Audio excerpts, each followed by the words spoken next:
여러분 안녕하세요. 어롱부장입니다. 재건축 얘기 좀 하려고 합니다. 시청하시기 전에 구독하기, 좋아요, 멤버십까지 부탁드리겠습니다.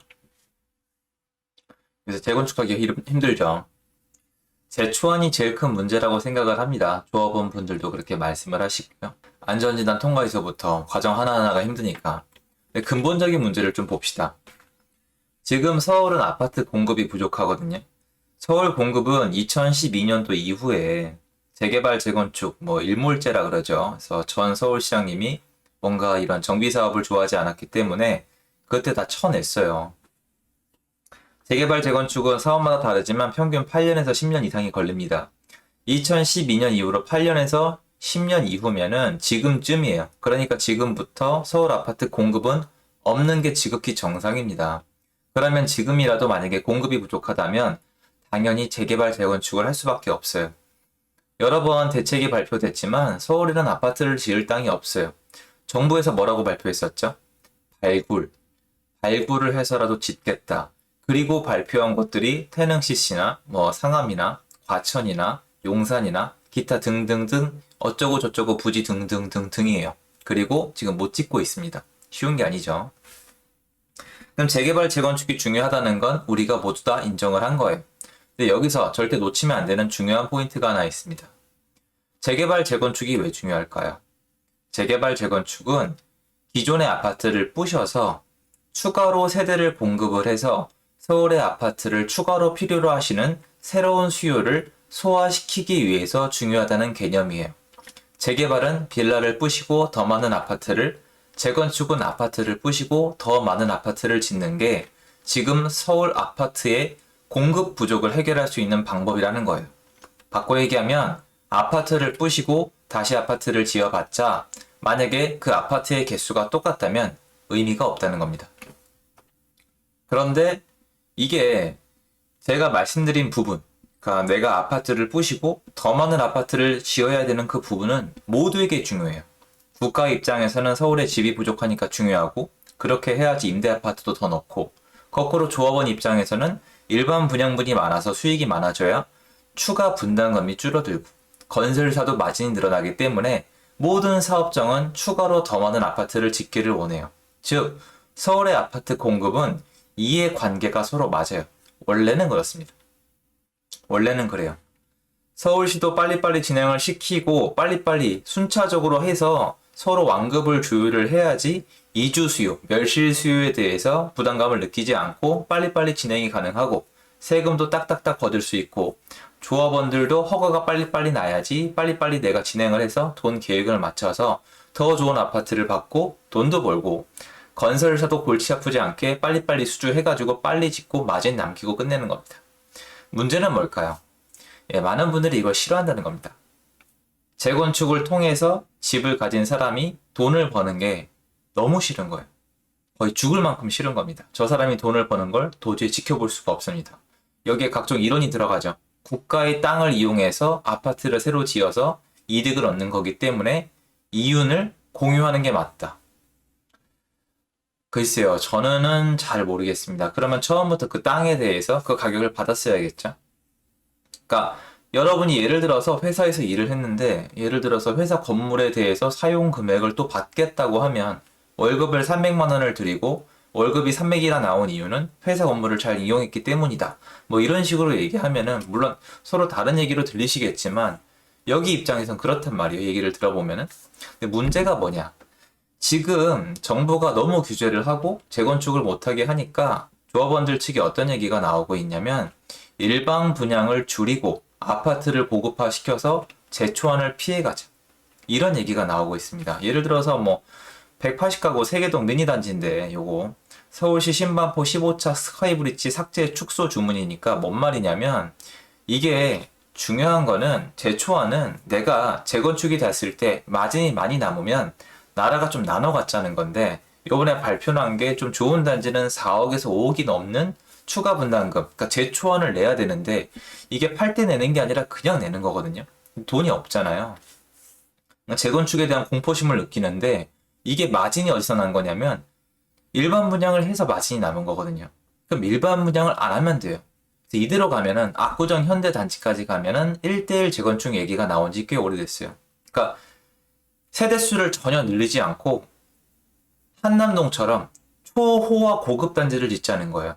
예를 들어서 좀 대표적인 예가 한국에는 옛날에 그 렉스 아파트였나요? 저기 용산구 이촌동에 렉스 아파트 그 왕궁 옆에 있는 거 그거 첼리투스로 바뀌었잖아요. 그거 460가구, 500가구 한 460가구 1대1 재건축으로 해서 전용 50평대로 해가지고 추가 분담금이 그때 4억 5천인가 4억 6천씩 나왔거든요. 그리고 그거를 나중에 매가에 그대로 얹었죠. 그래서 준공됐을 때 전부 다 일제히 4억 6천 분담금 내고 호가를 5억을 올렸었죠. 그리고 그때가 2015년도에 마침 회복세를 타서 그게 쭉 진행이 됐었죠.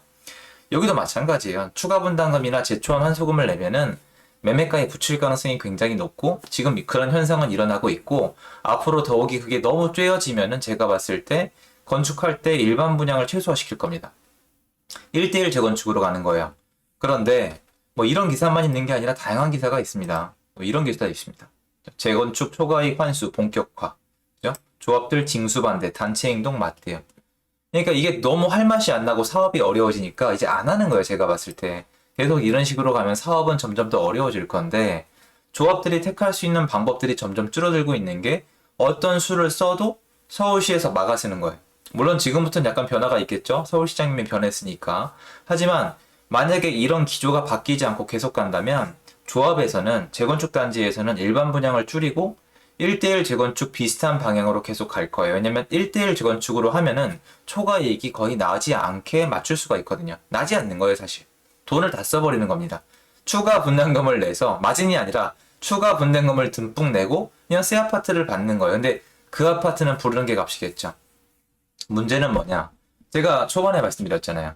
재건축이 지금 중요한 이유는 재건축이 제일 중요한 이유는 이 아파트를 부시고 더 많은 세대수가 들어와서 서울에 계속 생겨나고 있는 새로운 수요를 소화를 해줘야 되는데 만약에 아파트들이 이런 식으로 가뜩이나 재건축 단지 부족한데 1대1 재건축으로 간다? 그러면 아파트 수는 늘어나지 않는 거예요. 기존에 살던 사람이 그대로 살거나 그 집주인이 다시 들어오는 겁니다. 그러면 우리가 생각했던 아파트 부족 문제는 해결이 되기가 어렵겠죠. 그러면 우리가 원하는 방향이 아니잖아요. 그래서 여러분이 생각해 보시면 물론 다양한 생각이 있을 거예요. 뭐 재개발, 재건축을 통해서 돈을 버는 거는 뭐 불로소득이니까 뭐 부당한 거니까 뺏어야 된다. 이렇게 생각을 한다면 저도 할 말은 없겠지만 그렇게 되면 이런 부작용으로 재개발, 재건축이 잘 안 돼서 서울 자체의 집이 부족하게 되고 심지어 더 쪼이면은 세대수를 늘리지 않게 되면은 재건축을 봤을 때 거기 조합원들은 좋아요. 건설사도 좋아요. 건설사 돈 받죠. 조합원들 더 좋은 아파트 받죠. 추가 분담금을 내니까 좀 짜증은 나겠죠. 하지만 전체적으로 봤을 때는 서울에 집이 늘어나지 않는 현상이 일어나기 때문에 역효과가 심해집니다. 재초안을 계속 진행을 하고 계속 이 재건축 진행 단계를 계속 이렇게 터치를 하고 태클을 걸면은 이런 현상은 더 심해질 거예요. 그래서 여러분이 그건 아셔야 돼요. 만약에 이런 식으로 간다면 서울의 주택 공급 부족은 더 심화될 거예요. 이거는 다른 방법이 없어요. 반포나 압구정의 그 많은 단지들이 1대1 재건축을 해버리게 되면은 세대수는 늘어나지 않아요. 그리고 그 사람들은 추가 분담금을 낼 마음이 있겠죠. 예전에 용산구 이촌동도 한 가구당 5억에 가까운 추가 분담금을 다 냈습니다. 못 내시는 분들은 팔았겠죠. 하지만 그 판다고 해서 시세가 꺾인 게 아니잖아요. 용산의 그 첼리투스는 재건축 그 기간 동안에 부동산 경기가 좋지 않은 기간이었어요. 그래서 그거를 예로 드는 건 좀 적합하지 않은데 지금 상황에서 만약에 그런 조합들이 1대1 재건축 방향으로 가버린다? 그러면 일단 완공이 돼버리면 그 땅은 이제 추가로 못 지어요. 너무나 소중한 자산인 서울의 땅이 낭비가 되는 거예요. 아까 분명히 얘기했잖아요. 서울에 있는 땅, 국가의 재산을 가지고 조합이 이득을 많이 봤으니까 뺏어가겠다. 근데 거꾸로 그들의 권리를 주장을 해서 1대1 재건축으로 가게 되면은 오히려 소중한 서울 땅이 더 낭비가 되는 거 아닌가요? 200명이 살 수 있는 땅에 50명만 살겠다고 하고 집을 50채를 지어버리면 그건 이제 또 한동안 3, 40년 동안 못 부셔요. 그러면 서울의 집은 계속 부족하겠죠. 이건 맞지 않는 방향이에요. 그래서 서로 약간 협의를 보든지 조정을 통해서 서로가 좀 합의점을 찾았으면 좋겠어요. 조합원은 솔직히 새 아파트 받거나 돈 벌면 되는 거고 건설사는 사업 빨리빨리 해서 돈 벌면 되는 거고 국가 입장에서는 세금 맞게 걷고 그리고 서울의 주택 공급 부족 문제를 해결하면 되는데 이쪽으로 가게 되면은 서로 다 싫은 거예요.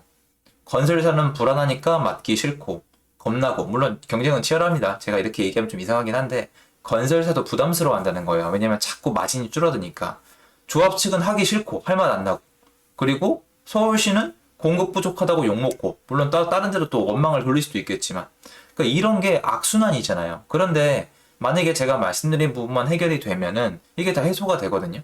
그래서 한동안 이거를 유예시켰던 기간이 있어요. 재초안을. 그 기간 동안에 재건축이 다 간 거잖아요.